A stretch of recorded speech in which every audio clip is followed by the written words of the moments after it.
It's the penultimate round of the Superside FIM Sidecar World Championship 2006. This weekend we return back to Assen in the north of Holland.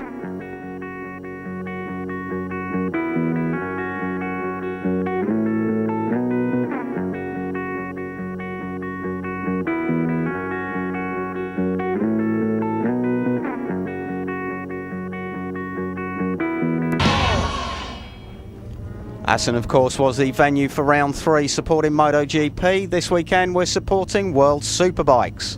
Coming into the penultimate round, Tim and Tristan Reeves' unassailable lead in the World Championship. They were crowned champions last time out in Rijeka. Pekka Pivarinta and Timo Kartiala moved up to second position when Taro Manninen and Pekka Koismanen crashed in Croatia. And Sebastian Delanoy and Remy Guinard in fourth position in the series. But there is the newly crowned 2006 World Champions, of course, following on from their 2005 win. So back-to-back titles for the Reeves brothers from down there in Kent in the UK. This revised Assen track for the 2006 season, 2.8 miles per lap. Lap record of 1 minute 46.38. Well, that was broken in qualifying by the Reeves brothers to claim that pole position. Just some last minute adjustments to the machines. Number 88, Taro Manninen and Pekka Koismanen, third on the grid. Their crash in Croatia really put them out of reach of challenging Reeves. But we caught up with Taro Manninen and his sponsor on the grid. They are doing so well this year, and I think this race is going perfect. I hope so. Taro, starting from the outside of the front row, are you feeling confident? Yeah, I feel confident. We did a quite good qualification, and last race here was good for us. We try to do the same. Well, Manninen's teammate Pivarinta there making some final adjustments on his machine. Most of the sessions have been wet here at Assen and now they're dry, hence the final adjustments. But how was Pekka Koismanen after his crash in Croatia last time? I feel quite okay. I'm sure that my leg after the race will be very tired, but I believe I can manage. Well, let's hope he does manage, because that was a nasty incident for the Finns. There's Superside Supremo Bernd Steinhausen on the grid with Scotsman Stuart Muldoon. The Kent-based Scotsman, Stuart Muldoon, not having a brilliant season by his own standards, but brought his supporters along with him. Well, that's an interesting view on the grid, isn't it? I really don't think we need to see that, Stuart. Well, there's our pole position man, Tim Reeves, down there on the grid with his girlfriend, Paula Smart. With the championship wrapped up, was he still motivated for this race? Oh yeah, of course. I don't like to finish second, so it's going to be a bit difficult with 30 kilos. We'll be trying, obviously. We found earlier in the year that this is the hardest track that the weight affects, so I think it'll be close, but we'll be pushing for the win. Well, Sebastian Delanoy there, second on the grid. Number 37, the father and son team of Gary and Dan Knight. And there's Bill Philp with Rick Long on the second of the Team Hanny racing machines. Andy Laidlow and Patrick Farrance there. Now, as the riders set off on their warm-up lap, we thought we'd take you through a little feature on what is underneath the body of a modern-day racing sidecar. Well, removing the carbon Kevlar bodywork, underneath lies a sophisticated racing machine. Wide 13-inch slick tyres on the front and rear, 14-inch on the back. 30mm twin ventilated disc brakes with 4-piston calipers, and the main chassis made of aircraft grade aluminium, folded, riveted and glued into shape. 1000cc production based motorcycle engine sits on the side of the chassis. A lot of work goes into these engines and they produce around 185 brake horsepower. This is a Suzuki GSXR 1000. Titanium exhaust system, specially made obviously to fit the machine. Steered with a set of handlebars, throttle on the right, of course, like a normal motorcycle. There's the all-important rev counter in the middle of the screen, clutch lever on the left, and the steering operated by a series of linkages which then link to the centre hub front wheel. This keeps the front wheel flat on the ground. The all-important switches and dials in the cockpit for the driver to keep an eye on. No handlebar brakes on these machines. Instead, all three wheels operated by a single foot brake, which runs through a dual system and is adjustable front and rear. 6-speed gearbox, again operated by the driver's foot from the kneeling position. First for the lower gears and backwards for the higher gears. The all-important rear brake and the chain-driven final drive. Adjustable from circuit to circuit to give different gear ratios.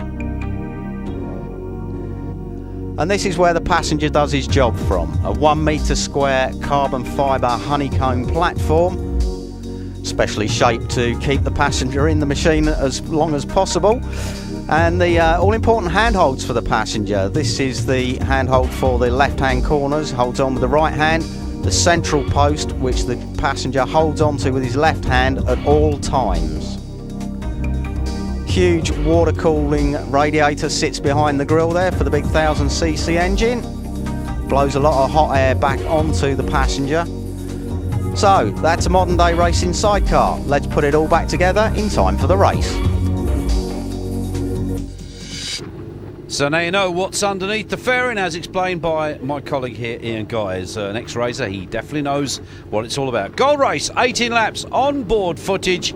Unfortunately, most of, due to a technical disagreement between SPK and Superside, we don't have our normal level of circuit side camera work, owing to the fact that SPK actually didn't film the race. However, we'll get past that and we'll keep you on board. On board with Ben and Tom Birchall in the all-important run down into the first corner. This is where it can get very tight and tricky. Oh, and a big incident there for Ben and Tom Birchall. Well, they're off in the kitty litter. That looks like Tom just picking himself up off the trackside. And now we're looking back from the machine of the Austrian Jos Moser and Swiss passenger Ule Waffler, with Andy Laidlow and Patrick Farrens just about to climb onto the passenger platform. Missed gear from Moser there, and that's allowed Laidlow to go past, and we've got Tim and Tristan Reeves alongside us as well, heading down the back straight here at Assen. Well, Moser late on the brakes there, managing to hold off Tim and Tristan Reeves into the chicane. And that looks like the fairing of the Slovenian rider, Milan Spendel. Well, we've got a replay coming up. Look in the background, and you'll see a machine flying in upside down and just skittling through the middle of the pack. And that's what took out Ben and Tom Birchall. Well, Tim and Tristan Reeves, the newly crowned champions, carrying a weight excess of 30 kilos. That's going to slow their progress down for sure, but lucky that no one has gone away too badly injured from that crash, but it was pretty spectacular at the start. But on board again, and I have to say that I'd rather see these pictures than normal circuit side pictures. Far more exciting, wouldn't you agree, Ian? Yeah, for sure. That's exactly the view of the driver and passenger coming onto the back straight. You see that big wide slick rear wheel of Tero Manninen fighting for grip through these corners. This opening lap, the tyre's not completely up to temperature yet, so sliding around quite a bit. Well, with the absence of that standard warm-up lap that we have here, this is Assen, of course. They're performing in front of the Superbike crowd who have stayed to enjoy the sidecars. They always do. And the weather forecast, well, as you can see, it's a bit cloudy across the back of the circuit, but I think we're going to be okay. I don't think we're going to see any rain. We have seen rain over the weekend. They're quite heavy. Yeah, you just saw the medics still on the trackside attending to that previous lap incident, so there's obviously a bit of a problem there, but hopefully everybody's up and okay from that. But look, Tero Manninen slipping and sliding through the right-hander, and that yellow machine on the outside was Gordon Shand and Stuart Graham, so they're out of the race as well. Another missed gear for Jos Moser and Ule Waffler, but they've still got Tim and Tristan Reeves behind them, so Moser currently in 5th position.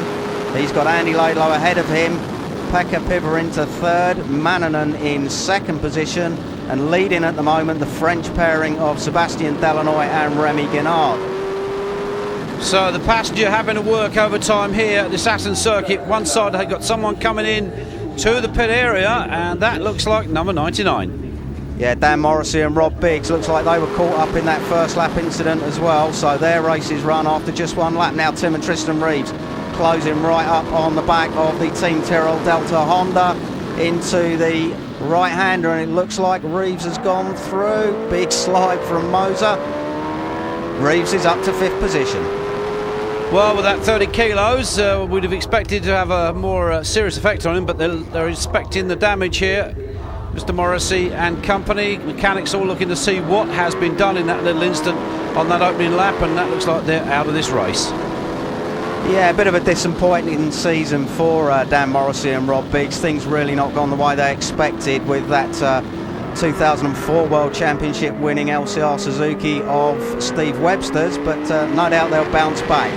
So up ahead, Sebastian Delanoy and Remy Guinard lead this race. Pekka Pivarinta is chasing his teammate here, Taro Manninen and Pekka Koismanen. And Pekka Koismanen, what a brave man. That damaged leg from the crash in Croatia, but they qualified on the outside of the front row and they're now running in 2nd position in this race. He's a hard man for a school headmaster. Yeah, I shouldn't want to be one of his pupils, especially with a leg like that. Anyway, they're hanging on to it, and they're hanging on to it well, smoking up the rear tyre there, the leader going into that corner, and well, you can see it's a very twisty, tight circuit here at Assen. These drivers having to work hard. Also, the passenger equally working as hard, but while they're working, we're going to take a short break, and we'll be back with the conclusion in just a moment.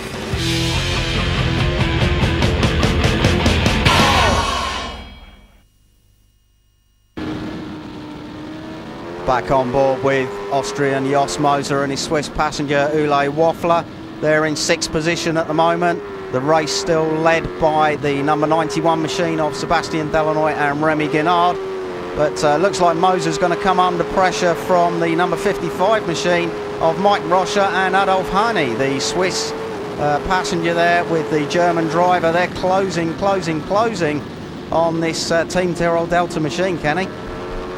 Well, yes, indeed, but it is a noticeable absence of the current or the newly crowned world champions, Tim and Tristan Reeves. Normally, we'd expect to see them either out front or somewhere near the front, but they seem to be back in about 5th place. So that 30 kilos they're carrying, as Tim did say, has made a difference to their ability to get through these corners as quick as the other guys. Yeah, Mike Rocher and Adolf Hani, they're closing right in on Moser at the end of the start-finish straight. Moser a little bit quicker through this first flick, and there are Delanoy's pit crew. They'll be happy with him out in front. But just look at the slipping and sliding around from Rocher and Hani. Well, late on the brakes into this tight hairpin, ridiculously tight hairpin left, I must say. And Rocher and Hani once again on the back wheel of the Austrian machine, heading down the fast back straight up to full speed. 6th gear, about 150 miles an hour before hard braking into the right-left chicane. Moser very, very late on the brakes, I must say. He's managed to stay ahead of everybody that's challenged him on the brakes, but seems to be sliding around a lot in these right-handers. You can see Rocher now closing right in, almost touching the rear wheel of Moser's machine. Pulling out to the left hand, up into 6th position, I think that is, for Mike Rocher, past Jos Moser. Well, it's a brave move up the inside. He's made it stick. Oh, number 10 seems to be out of this one.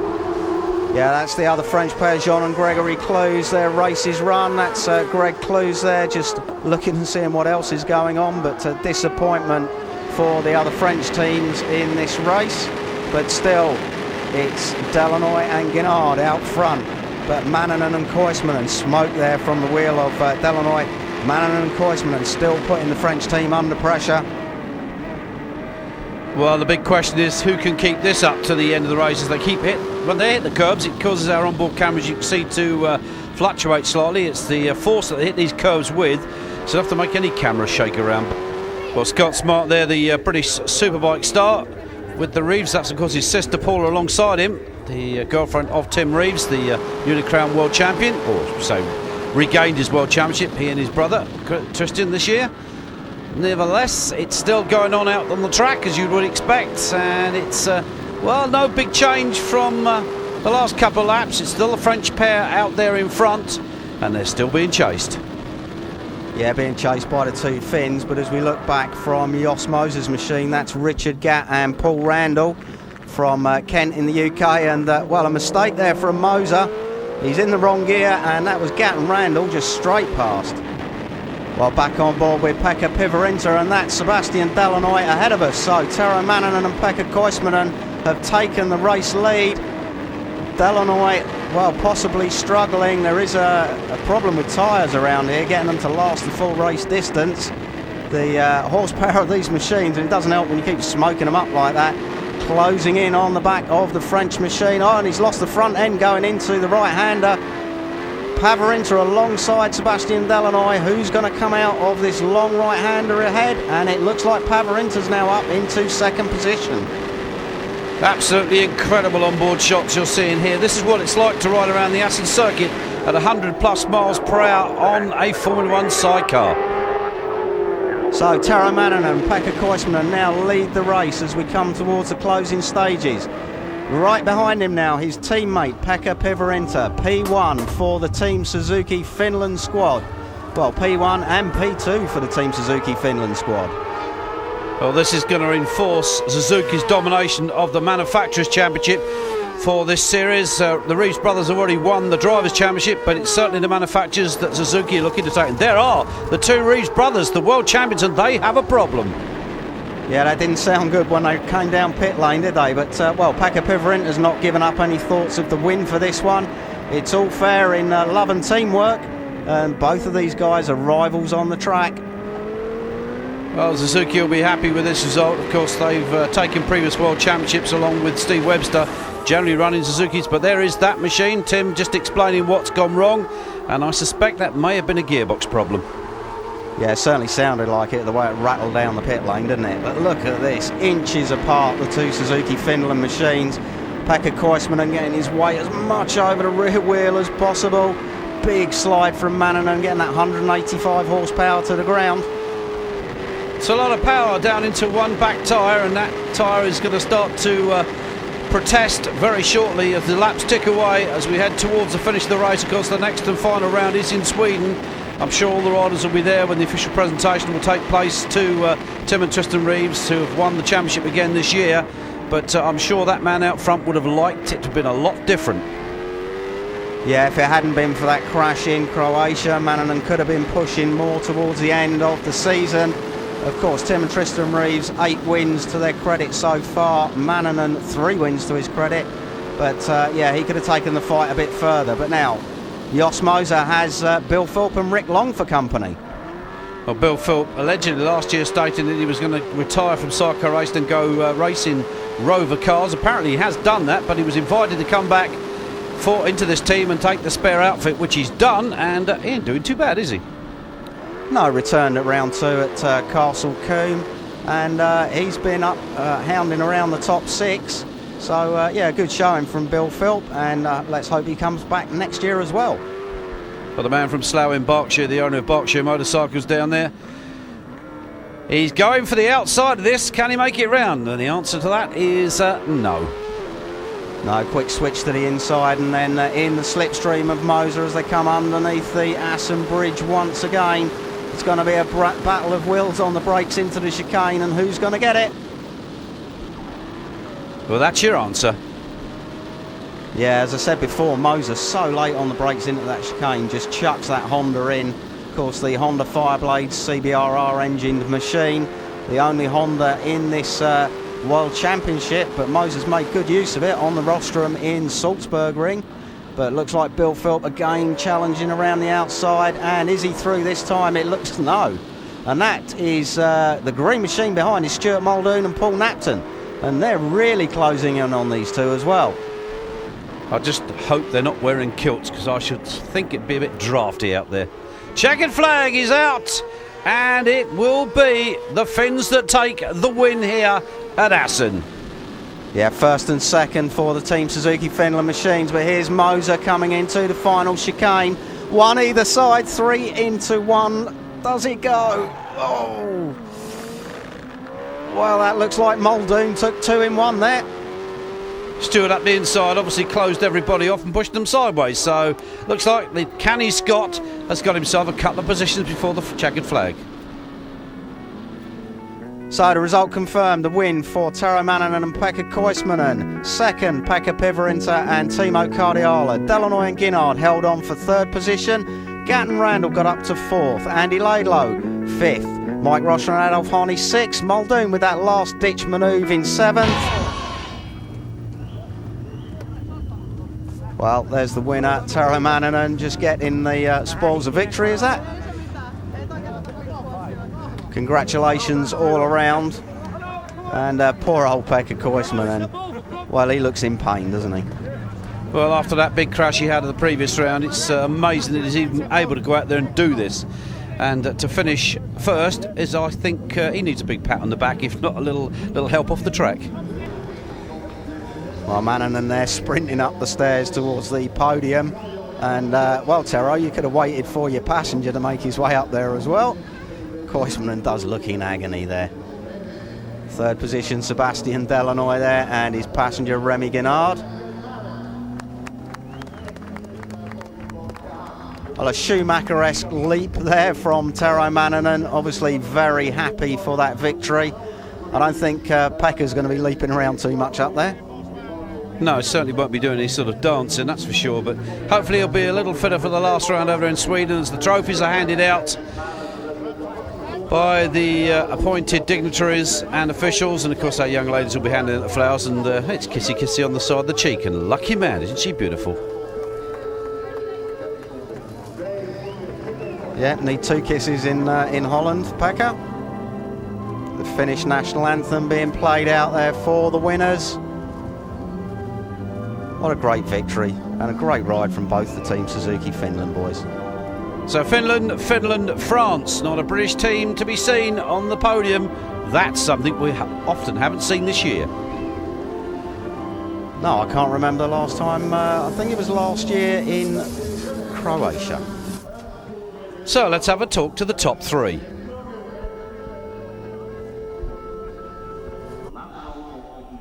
En fait, on a pris un très bon départ, ça s'est bien déroulé pendant quelques tours, et puis d'un seul coup, à peu près dans les 8e tours, on a eu un petit souci. Well, Sebastian Delanoy just explaining there that he had a very good start and was leading at the start, but was suffering from a lack of grip, and then had to drive a bit carefully. That's why he was dropping back to third place behind Pekka Pivarinta, but he was very happy with the result.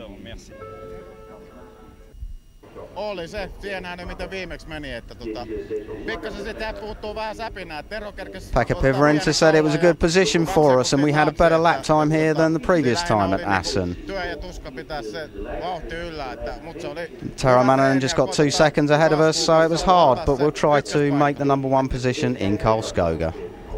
Pekka is such a easy rider that it's very smooth, all corners and everything, so it was quite easy for me. Joo, tuntuu hyvältä, että toista kertaa Assenissa. Well, Tero Manninen said it's the second time we've won here at Assen this year. Both races are very good for us. It's a good feeling. Now we go to Sweden and try and get some more points. Ensiksi oli se jalka, mikä loukkaantui muutama viikko sitten. I knew it'd be very hard because my injured leg is very tired, and it didn't help that one of the handholds broke a few laps before the end, and I had to manage the rest of the race with just one hand. So after 7 of the 8 rounds of the 2006 series, Tim and Tristan Reeves there, 279 points and 8 wins. Pekka Pivarinta, Timo Kardiala still hanging on to second place with their 2 wins. Tero Manninen and Pekka Koismanen getting closer again in third position, 4 wins. Delanoy and Guinard in 4th. In the team standings, well, Team Suzuki Finland still lead the way with 6 wins. They're now 78 points ahead of Tim Reeves' Eastern Airways squad with just 90 possible points left. But the real interest is going to be the battle for third position. 6 teams still possibly can take that third. Hanny Racing moving up to 4th. Well, that's it from Assen. The final round goes to Sweden. The 2006 series is not over yet. We'll see you there.